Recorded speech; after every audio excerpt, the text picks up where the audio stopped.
Ahakot ng dagdag na 8 gintong medalya ang Pilipinas sa ika-6 na araw ng kompetisyon ng Southeast Asian Games sa Thailand. Pinakahuli ang 4 na gold medal na nasukbit ng Philippine team. Kabilang dito ang Pinoy pole vaulter na si EJ Obiena na gumawa ng bagong SEA Games record na 5.70 meters.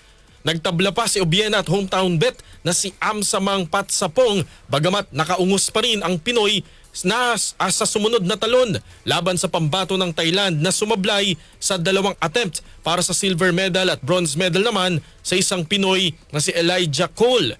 Mag-uuwi rin ng gintong medalya sina Giovanni Delgaco at Christine Paraon sa women's rowing, Zaira Bonas sa kickboxing, women's low kick 48 kilograms at Jasmine Ramilo sa women's individual rhythmic gymnastics. Ang Team Pilipinas po ngayon ay mayroon ng 143 na medalya kabilang ang 25 ginto